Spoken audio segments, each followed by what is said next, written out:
And this is the Cincinnati, I always screw up the intro. All right, let's try that one again.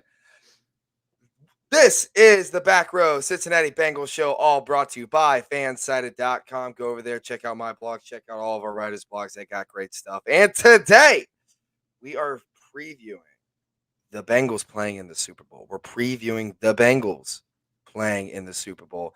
And who else would we rather have than one part of the very popular Tigress Talk podcast, the last member of the Tigress Talk podcast to come to the back row? It is KSwelbs. K, how are you? I'm doing good. How are you? I am feeling phenomenal. I just again, like, throughout my whole work week this week, it's been Bengals everything, Spirit Week. We've been able to wear whatever we wanted, but it had to be a Bengals theme, and it's been incredible to see orange and black scattered throughout the entire city. Are you seeing the Bengals hype train start to really build up, and you're seeing a bunch of Bengals gear everywhere you go? Yeah, I mean, everywhere. Everyone's saying "Who Day." I mean, I left the office and everyone was like "Who Day" today because Mm. I took off tomorrow. Yep, good And call. yeah, Mm. got to prep for the weekend. But yeah, even at work, people who are all over the country were, they know we're in Cincinnati and they'll be like "Who Day." They'll like say that in their emails, and I'm like, ah, it's exciting. So It's incredible. It seems, but one of the things is that from the Super Bowl, it seems like the entire country is behind the city of Cincinnati and behind the Bengals. And you kind of thought that just by like interacting with people on Twitter and going through. It seems like the entire country wants the Bengals to beat the Rams. yeah, I agree. And it feels so odd to say that the country wants the Bengals to do good because I don't think that's ever happened once. I mean, national media narrative is we're a bunch of clown shows, but obviously, a clown show doesn't exactly make the Super Bowl. So, Right. right, yeah. So, Kay, obviously, out in LA, we're playing basically an away game, but it seems like there's going to be a really heavy Bengals presence over in LA. Were you ever thinking about making that trip on over to LA? No, unfortunately, I knew early on it wasn't in the cards for me. I have a 9-month-old daughter, and Mhm. yeah, and it's my birthday weekend, so I wouldn't Hey, wanna happy yeah. birthday! I gotta say with my family, I couldn't just, like, ditch everyone, even though it would've been a pretty cool birthday. Yeah, I knew early on that I wasn't gonna be able to go. So what are you gonna do for the Super Bowl then? What's the plan? So my husband is throwing a Super Bowl party, and I am just attending because I told him I didn't want to plan anything. So he's doing all the party planning, setting it up. I just get to show up and have fun. So all of our friends, most of our family's coming, so it'll be fun. It's gonna be, yeah, it would be fun, but I feel like once the game starts, you're not even gonna realize that they're there. You're gonna just pretty much be locking in and Yeah. just focusing on every single play and not watching your swearing when you have grandma around because I know I'm not. I'm letting the expletives fly no matter who's there. So let's get down to the game here. Bengals versus Rams. You look. Let's start on the offensive side of the ball. You got the Bengals offensive line versus the Rams defensive line. That seems like where that's the big matchup. It's going to be decided in the trenches. Obviously, you got Aaron Donald, and you got a great Rams defensive line. What do the Bengals have to do in order to stop that rush? So the interior has just got to show up and play like I mean they've got to play the best game of their lives. Yeah. you know, Mhm. Aaron Donald is arguably the best in the league. Yeah. I would say, but the interior and then I mean obviously the tackles too. The whole line has to play well, but especially both guards and Trey Hopkins really need to show Yeah. up and show out. Do you think the Bengals are going to attack the air early on, or do you think they're going to go to the run game more, try to lighten up the pressure?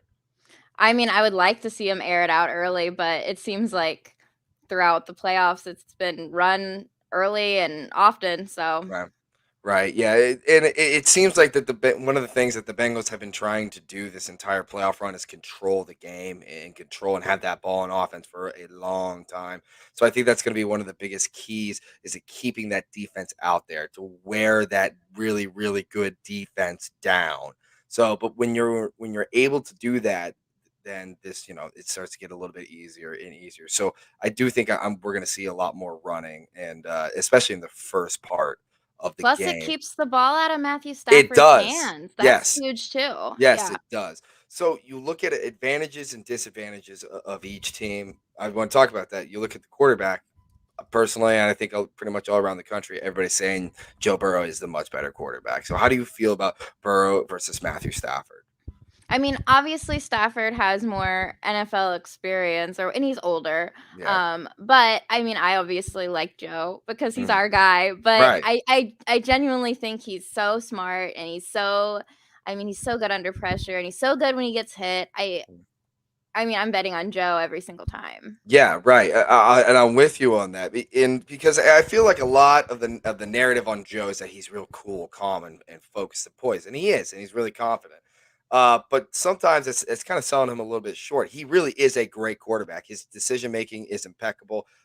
His accuracy is pinpoint. It's and he doesn't have the strongest arm in the league, but it's still a great arm, and he can really sling the ball down the field.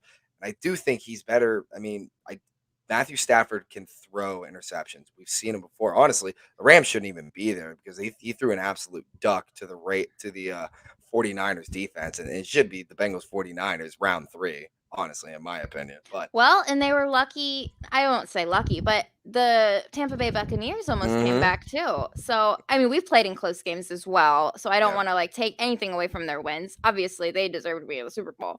right, yeah. But yeah, I mean, there's been close moments for them too. Mhm. So, Yeah, you mentioned right. Yeah, the Rams have had many close moments, and especially in the playoffs. And during that Tampa Bay game, you saw a lot of mistakes happening. You saw that one snap go over Matthew Stafford's head, and then again in the Niners game, you saw Matthew Stafford throw a lot of really, probably balls that should be intercepted. What are some of the weaknesses in the Rams team overall that the Bengals can exploit, and where do you think the Bengals are really going to take their shots at? so I think that some of the things that they need to focus on is just getting pressure on Matthew Stafford. I think Mhm. that Hendrickson and Hubbard are going to be, and BJ Hill, and also I think that linebackers are going to be super important for this game as Yeah. on the defense. So Yeah, absolutely. Yeah, I think on that defensive side of the ball, that's where we're gonna have to probably bring a lot of pressure, and you're gonna see a lot of pressure coming on to Matthew Stafford. And do you think we're going to be blitzing a lot more? Or do you think we're going to try to take away that middle part of the field and try to drop 8 into coverage, like we kind of did against Kansas City? I think we'll see something more similar to what we did against Kansas City. I mean, Okay. I could be wrong, but Yeah. um, I I think Matthew Stafford's pretty good against the blitz, isn't he?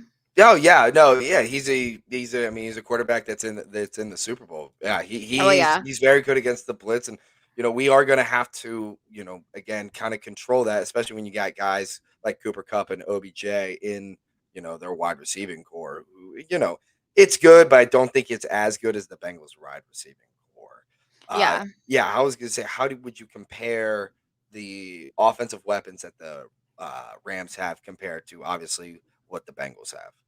I mean, Cooper Cup is incredible, and Mm, OBJ is great. I mean, we're not taking anything away from them, but I mean, if you look at like if we listed out all of our weapons and listed out all of their weapons, I would take the Bengals mm, for me every single time. I mean, I think that yeah, Cooper Cup is amazing, but we have Jamar Chase and we have T Higgins and we mm, have Tyler Boyd and we have CJ and we have Joe Mixon, and I mean yeah. yeah, I mean, Cam Akers is not Joe Mixon. I mean, I don't think so. Yeah. no. And I know he fumbles the ball sometimes, but I mean, he's solid and he's really young, but he's not Joe Mixon. No, the very very few running backs in this league are. We're really lucky to have him when he fell in his draft class. But then it's going to be amazing to watch. I mentioned it on Strawberry Ice's show yesterday.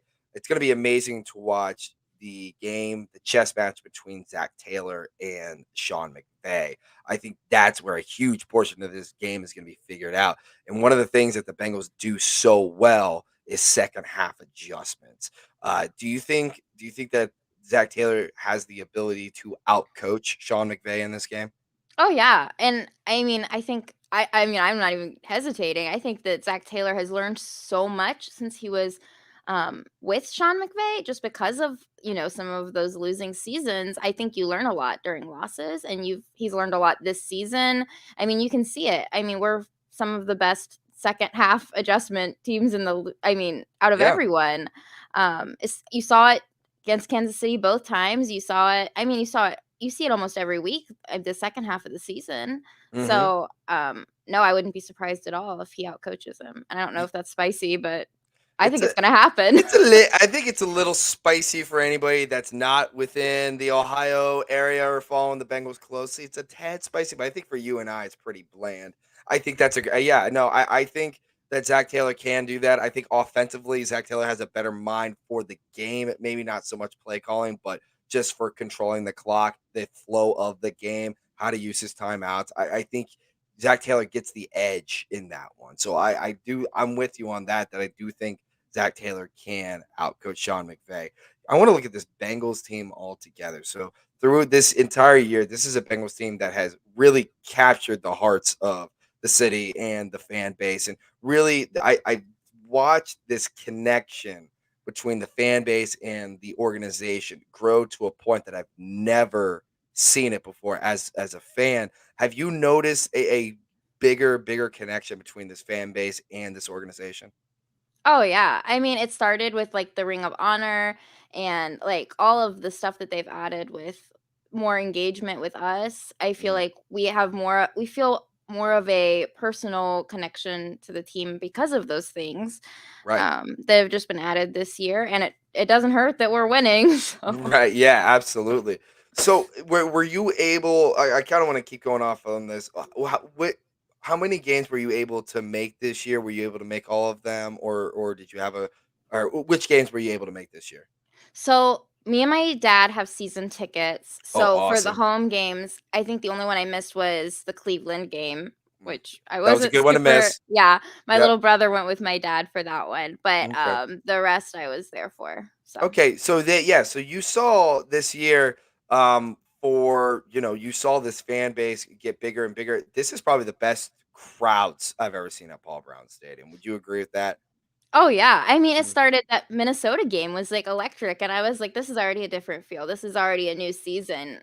For Mhm. me, I felt like that was when I noticed the change, was Yeah. that game, that first Yeah, time. absolutely, and you saw just the connection from this fan base into this team, and we've been criticizing it for quite some time, all of it being fair. But the Yeah. reason we're criticizing it is because we love this team and we love this organization. We want to see it succeed. That's why we criticize it because it's frustrating when they don't.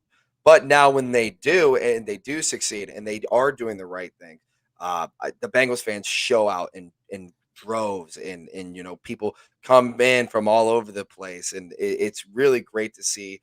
And one of the things that was greatest to see was this community on Bengals Twitter and the Bengals community as a fan base and as a whole come together every single Sunday and talk to each other like we're just great friends watching a team. Have you noticed this family like atmosphere among the fans and among Bengals Twitter? Oh, yeah. I think Bengals Whitney said it best when she coined the term "fan base." That's it. That's perfect. Yes, she nailed it. That's it. Yeah. I mean, that sums it up perfectly. It's a close community, and it's been so fun this season.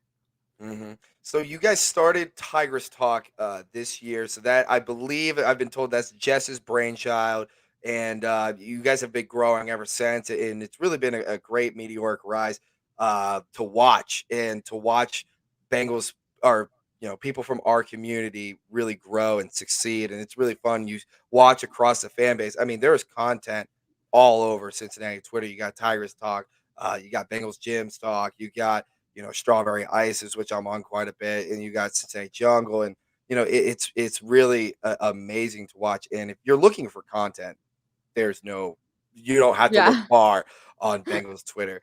Besides Tigers Talk and besides Back Row Bengals, obviously, who is your go-to podcast to listen to when it comes to Bengals football? It could be professional or fan made.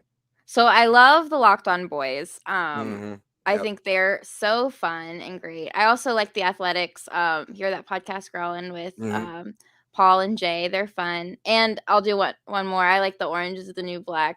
Yes. With Ace and Yeah, Sam Ace and and Zim. Yep. That seems to, yeah, Ace and Zim are getting some big airtime down in LA. How cool is that? One of us is love is that. making it. That's Yeah. so cool.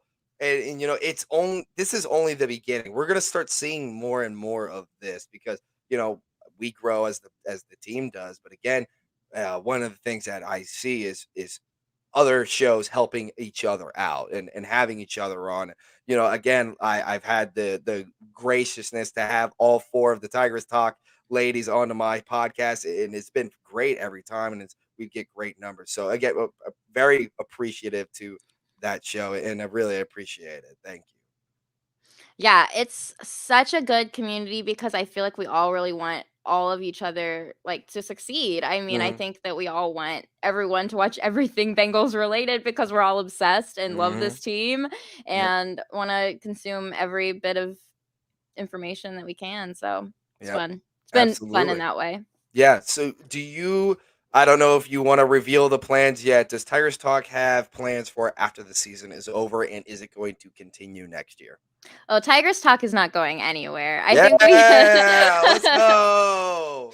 we have become so close and have so much fun doing the show. Like it's been fun connecting with other people, but it's been fun just connecting the four of us. Mm. So, yeah, we're not going anywhere. There'll be a season 2. There'll be an off season, I'm sure. So, Awesome. So let's look towards the off season. I know we got a lot to do. We got a lot to talk about the Bengals Super Bowl, obviously, but I want to take a look towards this off season. Now, when we look at the draft, many are saying offensive line, offensive line, offensive line. However, when we are drafting number 32, which we will be drafting number 32 because we're going to win on Sunday, I'm looking on the defensive side of the ball and I'm looking at cornerback. I'm looking at grabbing a mainstay on this defense, and it seems like I've gotten a little back and forth about that. How do you feel about going defense with that first pick and fixing your offensive line somewhere else? that's exactly what I'm leaning towards now. It's so early and I Hmm. don't want to like lock myself in anything, but I think that's exactly where I would love to go with cornerback in the Hmm. first. Yeah, but we'll see. But Yeah. that's where I I'm leaning. I think it is a fever dream to believe that Ahmad Gardner is going to fall to the Bengals, which would be Yeah. amazing to keep him in the 5-1-3. That is my ultimate dream. But maybe we'll get Kobe Bryant. Maybe we'll have Kobe drop all the way. But I'm with you on that, and I think we could fix our offensive line through free agency. Now, another thing with free agency, a storyline that's kind of popped up is Rob Gronkowski, the surefire Hall of Fame tight end, has mentioned that if he was to play with another team, it would be the Cincinnati Bengals and Joe Burrow. How do you feel about bringing Rob Gronkowski to this already high-powered offense next I love Gronk. I would die. I would be so excited. year? I think him and CJ would be the most hilarious tight end room in the entire league, and I would love it. do you Everything think about it's it. actually? Do you think it's actually a real possibility that happens? If we can get him to a one-year deal, I don't s we have so much cap space, I don't see why we Hmm. wouldn't. Yeah, I think we'll definitely retain, CJ. I don't see him going anywhere, but I don't think that building that room is something that would be bad. There's plenty of opportunities for both of them to shine in both sure. receiving and blocking. Hmm. Joe's gonna provide lots of targets for both of them, Yep. so why Yep. not? Yep, I agree. And then you look at Rob Gronkowski coming out and saying, "I want to play with Joe Burrow and I want to play with the Bengals," and it shows this change in narrative that guys are going to want to start coming to Cincinnati to want to play with Joe Burrow. Do you think we're going to see a lot of free agents giving the Cincinnati Bengals a call?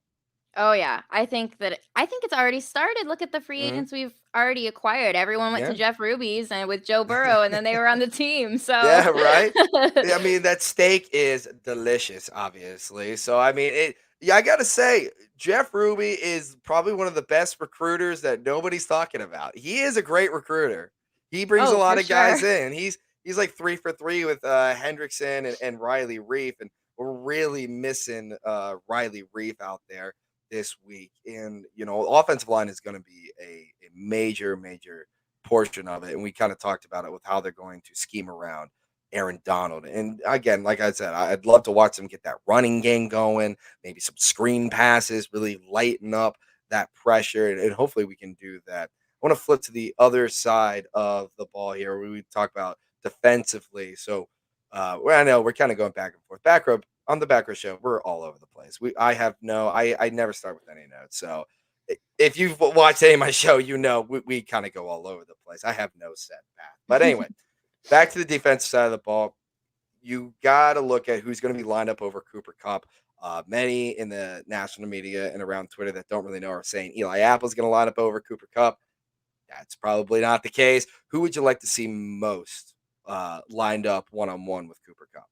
I mean, Cheeto would be who I would obviously Hmm. want to see the most. I mean, I think I think we're gonna see more than one person. I don't think Yeah, we'll just leave him out by himself, like one on one with people often. I don't think we should, yeah, because Cooper Cup is great. yeah. He Um, is. but I think we'll see. I think we'll see a couple people at him. Hopefully. Right, right. It's probably going to scheme around something like that with Lou Anarumo's, his rise from last year to this year. And I was a guy that was not a fan of Lou Anarumo. He suffered when he was at UC, so I was having some, bad, vendetta against him. But he's really, really shown out, and he's really had. If there was a comeback Coach of the Year award, he would get it without. Well, maybe Zach Taylor would, but he would get it without a doubt. How do you feel about Lou Anarumo's transition from last year to this year? Yeah, I was so skeptical. I thought he was on the hot seat. Like, I didn't necessarily think Zach was on the hot seat yet, but I thought, Mhm. oh, if this goes badly with the money that they've spent on the line, I don't know about Lou. And he shut me up. Like, Yeah. this is, First right I'm, here. Yep. yeah, I mean, he's great. And I hope that now I'm worried that someone's going to poach him to be a head coach soon. So, He's had yeah. a couple interviews here and there. He's had a couple, but with that, when your coaches are getting interviewed, you must be doing something right. Yeah. So then let's shift over to the rest of the coaching staff. How is the rest of the coaching staff? Again, 6-25-1 in their first go around to now the Super Bowl. How have you seen this coaching staff evolve over time and evolve and become this team that is terrifying to play? Well, I think we have to sing the praises of Frank Pollock for Mhm. sure. Yep, I mean, absolutely. he has really the guys he's just I can't say enough nice things about Frank Pollock. And I Mhm. mean, the running game, the O-line, it's like mm, mwah. Um Perfect. Perfect. yeah. Simmons team special teams is always so solid. We had a little rough spot in the middle with all those Mhm. uh we don't need to talk about kick Yeah. returns and punt returns, Hey, but we're gonna move on past that. Evan McPherson, I mean, Mhm. he got his guy, and oh, did he get his guy? I mean, Mhm. we're not when we're playing in the Super Bowl, we can't really slam too much about those things. Every team has things to complain about, but Sure. oh, I mean, Simmons has been great for years, and yeah, the whole coaching staff. I think being able to gel together and have you know more than 1 year together and Mhm. have the full, training camp and, experience and get to not meet each other at the Senior Bowl for the first time Yeah. and being able to have Frank, who's worked with, you know, having him come back into the fold. It's just been, magic. It's been Mhm. lightning in a bottle. I mean, you couldn't have scripted it better. So, mm. Senior Bowl to the Super Bowl. I mean, who would have Yeah. thought? Quick reminder to anybody that's watching on Twitter. Again, greatly appreciate it. But if you want to join in on the conversation, go over to the YouTube channel of the Back Row Cincinnati Bengals Show on YouTube, and you can comment, live comment, and just like how they do with Tigress Talk, and you can join in on the conversation, ask any questions or anything that you would like. So anyway, but back to that, I want to now go to the locker room. I got to say, out of my 23 years of existence and watching this team very, very closely, I got to say this is my favorite Bengals team I've ever watched. Would you agree with that, or was there another team that is, that still sticks in your mind as your favorite? Oh, this is my favorite for sure. Mhm. There's been teams that have been very near and dear to me, but this is just something so special. Yeah. Yeah. Yeah, you see it. Just the locker room is just amazing to watch and be a fan of. They're fun to watch. They're great guys. It seems like they really do pull for each other. You watch it in their play that they're playing for. The name on the front, not the name on the back, and it's something that you don't see in the city of Cincinnati. You don't see that in the Bengals organization, but they finally got this locker room with a bunch of dudes that know how to win and know how to be there. Now, I want to go to obviously just some specific players in the locker room that have helped shape it to what it is. Now, obviously, we could talk about Joe Burrow all day long, being Joe Shiesty and Joe Cool and bringing all these guys in. But if you had to act like Joe Burrow's not even there, who on in the locker room do you think has had the biggest impact on the rest of the team? So, I mean, Joe Mixon is everybody's hype man. Hmm. Mike Hilton always brings such a positive energy. Obviously, CJ has, you know, speech after speech that just like I want to watch it 500 times in a row. It makes me want to run through a wall. Uh, I mean, DJ Reader, it's just it's almost the whole team. It's hard to pick, specific people, but Yeah. yeah, those are some of the names that I think really define our culture. Yeah, absolutely. Yeah, those guys, Joe Mixon, I think is another one that doesn't get enough credit for what he has done for the locker room. He's lost a lot being in this team, and he's stuck there. He's never once spoke out of term or spoke like in a way that was attacking to other players or the organization. He's really kept his head down and kept working, and he deserves a ton of credit for that. I want to jump over to now the last what day was it? What day was the pep rally? Monday. Monday. We go over to Monday. Were you able to attend the pep rally? No, I didn't get to Oh go. no! I Oh. know, but it looked awesome, and I'm so Mhm. happy that so many people turned out, and it was free, so it was accessible to so many people. It looks like a fun time. I'm definitely having FOMO. I wish I would have been there, but no, I wasn't able to go. Yeah, so the way when I got to the rally and was able to be in there with 30,000 of our closest friends, it just showed what the organization has done right this year and how they have really stepped up their game in terms of fan engagement and togetherness. And it goes back to what I was kind of talking about with the fan base. But it showed this togetherness, and I kind of lost my train of thought. What was I talking about? Oh, the fan rally, right? And so you look at the organization, and you've seen them do so many different things this year. What are some of the things that the organization has done this year that doesn't have to do with football on the field, but with everything else that goes into it that you've noticed a big change in, or something that really that you just love having in your organization? So, the Ring of Honor, the Ruler of the Jungle, I mean, Hmm. Elizabeth Blackburn just deserves so Killed it. much, yeah, so much respect. The And Stripe Squad. oh, yeah, for sure. I mean, the whole game day experience, to be honest, it feels night and day to what it was to me. It's just been so much fun, and all the Twitter engagement, and Hmm. yeah. One thing is massive. The social media game is probably the best in the league. I gotta say. Again, and it goes to this community of Bengals Twitter that is got. I'm pretty sure we were ranked number one. There was a ranking out of Twitters in the NFL. I'm pretty sure we're number one, and we were able to eclipse 1 million followers too, which was huge for the brand and for the national brand in Cincinnati. And one of the things that was asked to Joe Burrow during his presser was a guy from Ireland who said, "You realize that there's a giant Bengals community in Ireland." I never knew that. I never knew that there was a Bengals presence in Ireland. Did you know that? I I think someone said it in the comments in Tigress Talk just yesterday, last night, and that was the first I had known about it. But I know that we have German fans and lots of fans in the UK, so I'm not super surprised. I'm sure that we're like, international in the true sense that we're in every, probably almost every country. Mhm. But yeah, it's crazy.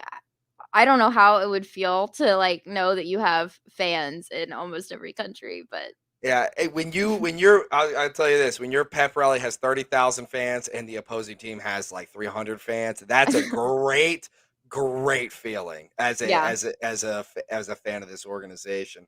So we're going out to LA. This is what we're doing, and we're gonna play the Rams inside of their home stadium. Do you think that there's going to be any effect of playing inside of SoFi on this Bengals team?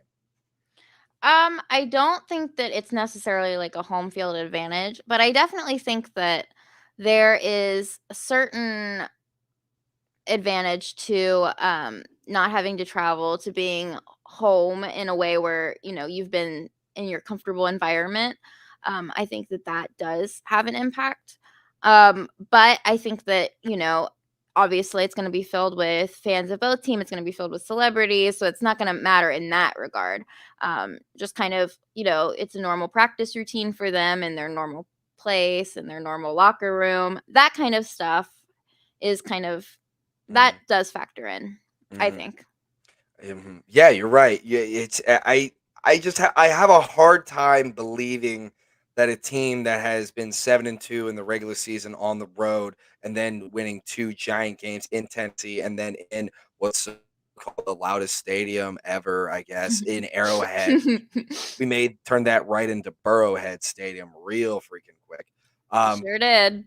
yeah, we Yeah. did. Oh, no, I don't worry about our guys at Mhm. all. Like, Right. playing on the road, they're fantastic on the road. I'm Yeah. just saying it's a maybe a little more comfortable than I'd like for LA. I'll just Sure. say that. You're right, right. I get you there. So the one thing that I hear a lot from the narrative is the youth on this team, and we are a very young team, and like many of us think we are a year ahead of where we thought we would be. We are definitely a year ahead. We saw this coming next year, but not definitely not this year. Do you think that the youth of this group and kind of what they don't know and basically kind of how hard it is to get to the Super Bowl? I mean, we haven't seen it since '88. Do you think that plays to our advantage or do you think that plays to our disadvantage?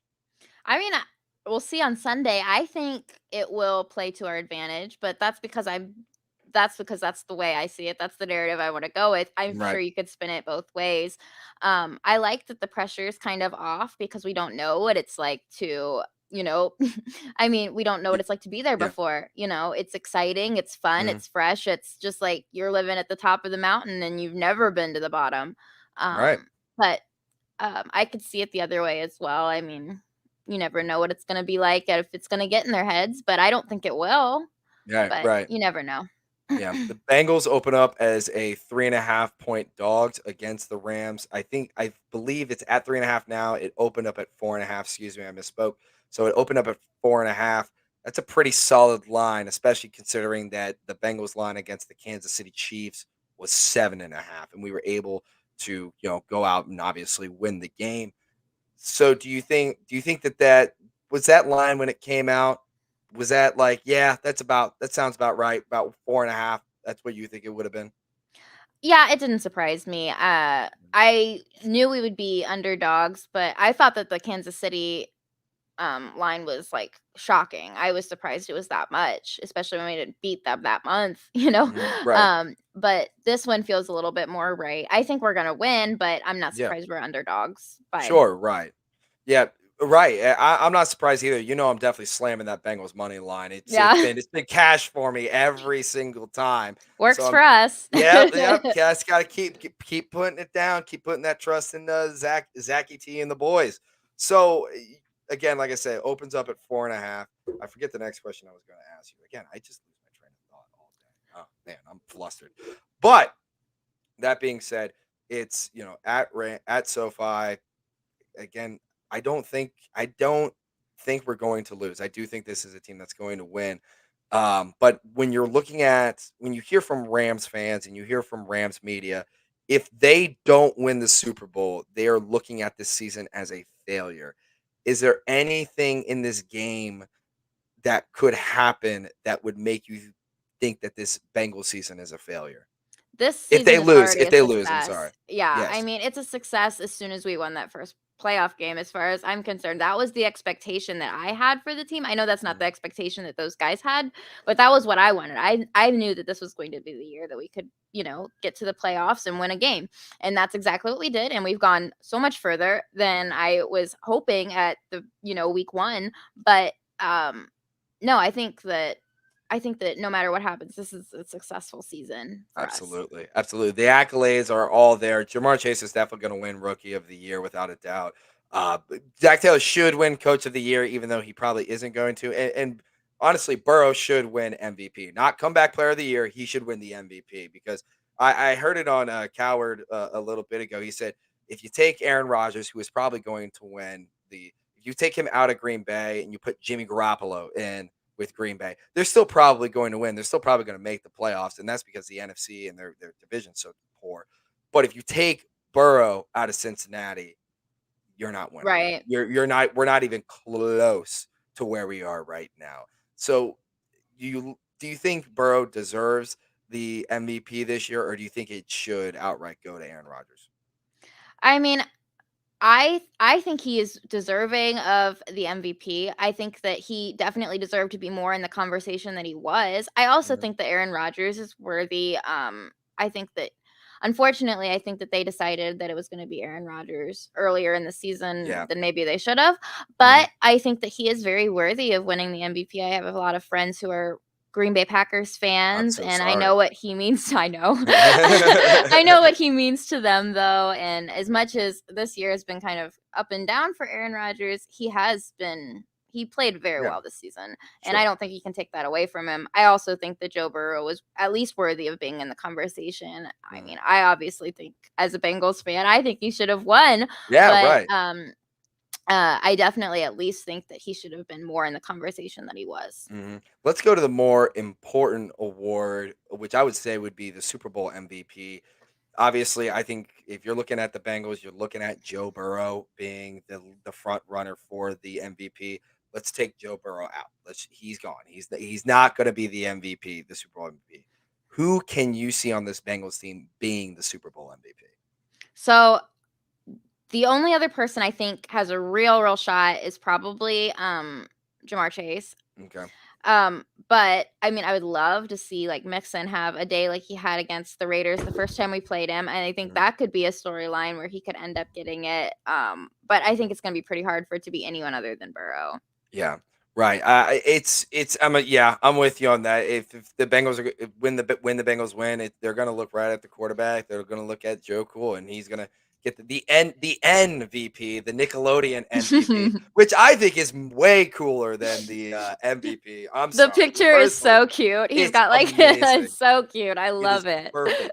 And as Burrow been watching, Nickelodeon all his entire life, and you and I have been watching Nickelodeon our entire lives and SpongeBob and everything. How cool would it be to get one of those orange blimps? Like, come on, that's a dream come true. Oh yeah, And get and to when get he got slimed. slimed, yeah. Oh, that's a dream come true. It had to be a dream come true for Joe. For And sure. yeah, I'm gonna give you a hot take. I think that there is a chance that Evan McPherson wins the MVP. I How could do you see that feel about that? actually. Yeah, If he I comes mean, Yeah, I mean, he had 4 field goals against the Titans, 4 field goals against the Chiefs. If he comes out and he has another 4 or 5 field goal day, which by the way, for all of our gamblers out there, Evan McPherson's line of field goals made is 1.5. That's a steal. That's a oh yeah. steal because we're gonna get stifled in the red zone. It's just kind of what happens with our offense. Yes, slam that over. But I think there is a great chance that Evan McPherson wins it. What do you think about that? I didn't even think that, but yeah, I mean, I could definitely see that narrative. I could see that happening easily. So, Mhm. especially with how clutch he's been this entire playoff run. Mhm. So, I love S it. Yeah, I asked Strawberry Ice this, yesterday, and I'm gonna ask you this because it was kind of a we kinda went back and forth of who we thought could actually be it. So, obviously, the Ring of Honor comes out this year. Again, great, loved it. I'm a huge fan of the Ring of Honor, but you look at this current Bengals team, we talked about it, this is probably the most exciting Bengals team that we've ever seen. This is our most favorite locker room. If you had to find somebody not on the offensive side of the ball to go into the to eventually be in the Ring of Honor, who on the defense would you think has the best chance to be there?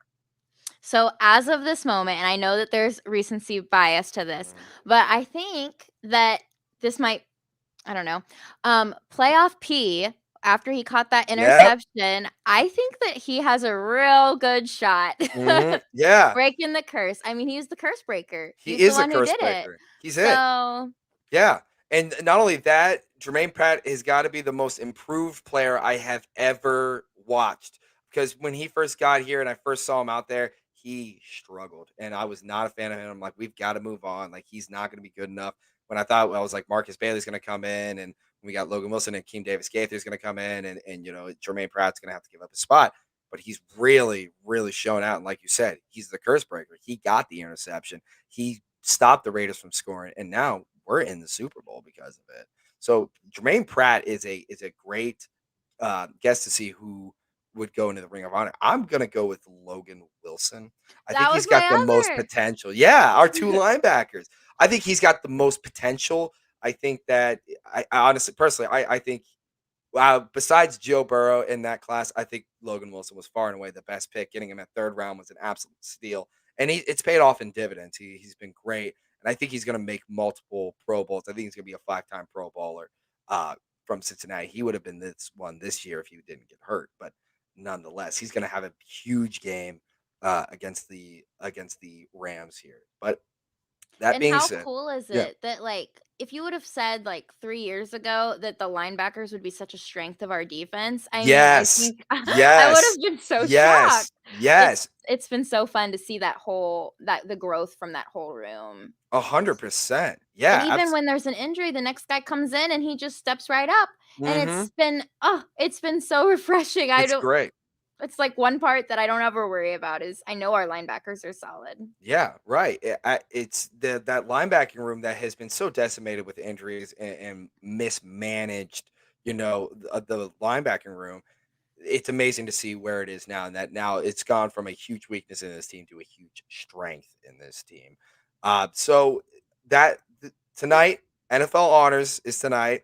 We're all pulling for the big Willie to get finally breakthrough, which he absolutely deserves to be in the Hall of Fame. I'm giving up 16 sacks in 14 years is incredible, and especially when he was playing with a team that was not great at all.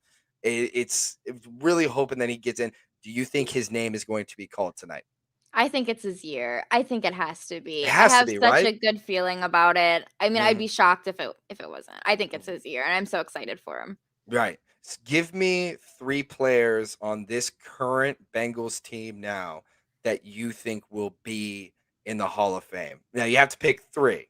Okay, so Burrow, Burrow, Chase, Chase. There you go. um,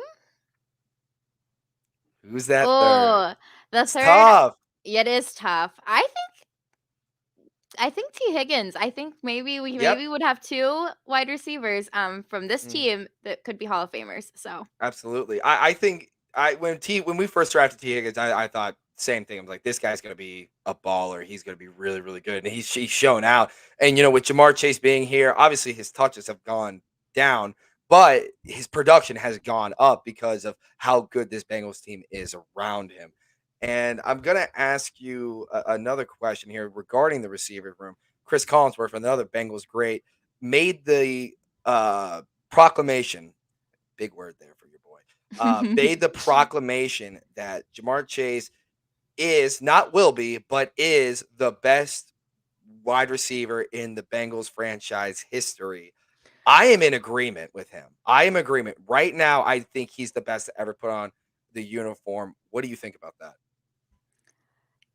Yeah, I mean, it's so hard because I have such love for both Chad and AJ Green, and I think Mhm. people forget how good AJ was for so long for us. Mm, okay. But I do think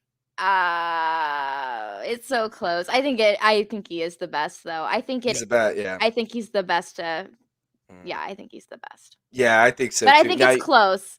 you think it's close? Now, if you got to rank those three, Jamar, Chad, AJ, what's the three? Give me your ranking. Okay, I think it is Jamar, AJ, Chad. I love You think Chad AJ's Johnson. better than Chad? Okay, all right, all right. I'm um, gonna disagree with you on that I one, but love Chad. I think they're mm, all wonderful, apparently you don't love crazy. him enough. Apparently, Oh, don't say that to me. yeah, You know the love I have for I those know, I boys. know. I know, but one of the things that a lot of the fans bring up when they talk about AJ Green, and now that I want to get into this because I've been fighting back and forth with some fans on this, so I want to get your perspective as somebody that does think AJ Green is better than Chad was.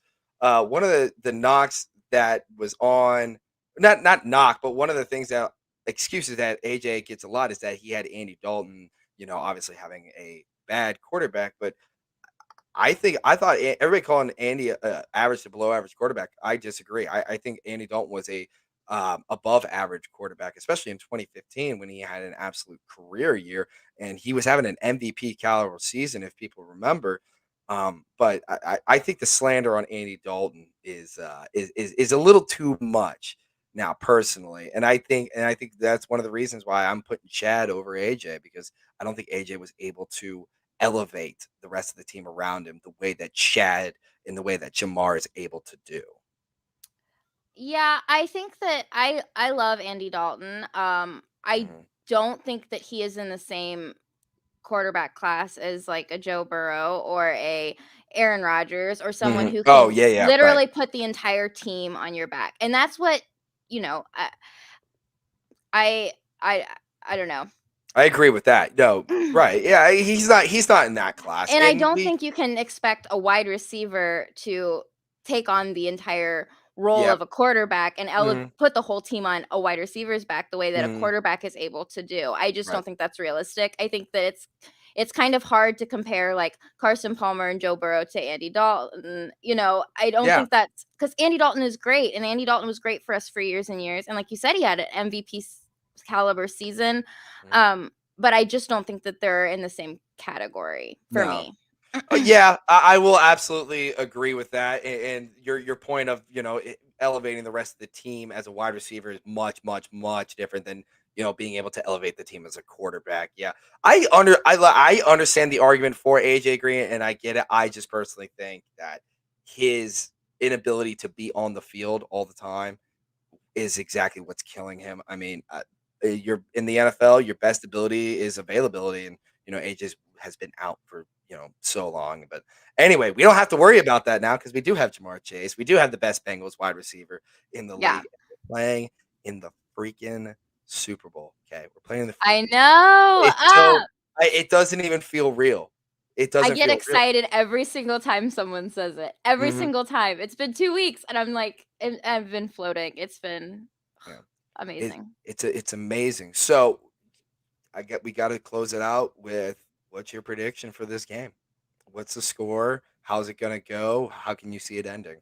So I think it's going to be more of a defensive game than a lot Yes. of people are giving our defense credit. People are forgetting. They're talking about Stafford and Cup, and it's like they're forgetting about their great defensive pieces on the Rams too. So I think it's going to be a really defensive game, but I think that it's going to be 28-21 with the winner for the Bengals. Hey, So 28-21. You heard it here first. The Cincinnati Bengals are bringing home their first Lombardi trophy. Everything is getting picked our way. Air Corgi, who has picked us right every yeah. time, picks us right again. And then the puppies on Jimmy Fallon, Kim, whatever, he's one of them. The puppy race had the Bengals one winning. I think this is it. This is our year.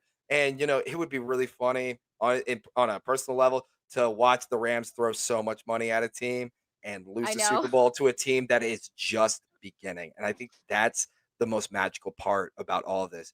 It seems like Yeah. we are just starting.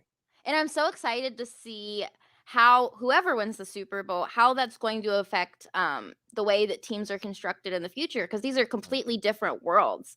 I Yeah. mean, totally different approaches, and you wonder if how that's going to ripple across the league because it's kind of a copycat league. People do what works, Hmm. Right. so it'll be fun. It'll be fun to Right. see the effects of this game.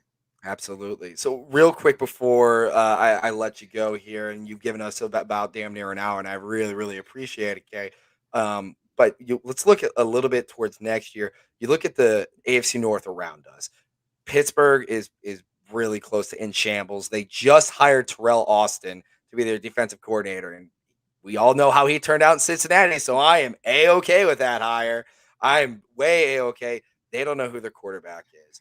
You go to Cleveland again. It's the constant question: what are they going to do with Baker? And Yeah. they just don't know. It seems like the locker room is at kind of wit's end and don't really know exactly what the formula is going to be for winning. Now that you have a Super Bowl team inside of your division, then you look over at Baltimore. Yeah, they had some injuries this year, but consistently that they are a wild card team and consistently they get beat in the first round of the playoffs and consistently Lamar Jackson does not show up when he's playing a team that has a better defense. They just aren't.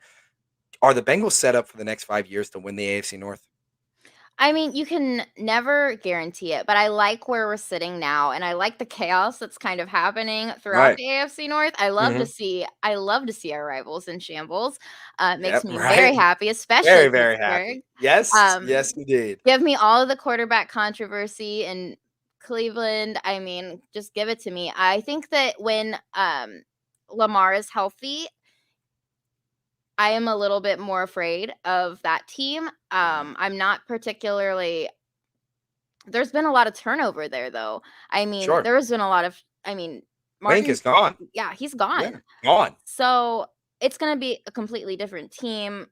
Mm, I like where we're sitting, though, and I think yeah. we have a shot to win the we're gonna be probably the favorites for at least the next couple of years, I would You would think. think so, right, yeah, Yeah. you think so with 40 million under the cap left to spend next year and how well that the organization, especially over the past 2 years, has been able to spend a lot of money, but yet still stay comfortably, very, very comfortably under the cap. So that way you're set up for years on end. Yeah, I mean, I if you're another AFC North team, I don't know how you're not terrified for the next Oh, 5 years yeah. that you're going to get ran. And don't you also think that it's pretty hilarious that in the Browns all in year, they don't even make the playoffs and the Bengals go to the Super Bowl? This has got to be a worst nightmare scenario for Browns fans. Well, I know, and they have to watch Odell Beckham Yeah. Jr. and then the Yeah. Bengals. It's like, Yes. oh, what a Oh shoot. mess. But yeah, Yeah. totally. It's Um, incredible. Well, yeah. Kay, I very, very much appreciate you coming on. It's been a great show. Love to have you on. Please tell everybody where exactly they can find you on Twitter, podcast, and whatever you're doing in your media life, as it may. Yeah, follow us on Tigress Talk Pod on Twitter and our show on YouTube, Tigress Talk. Um, you can follow me on Twitter. I'm KSwelbs, just like Hmm. it says right there.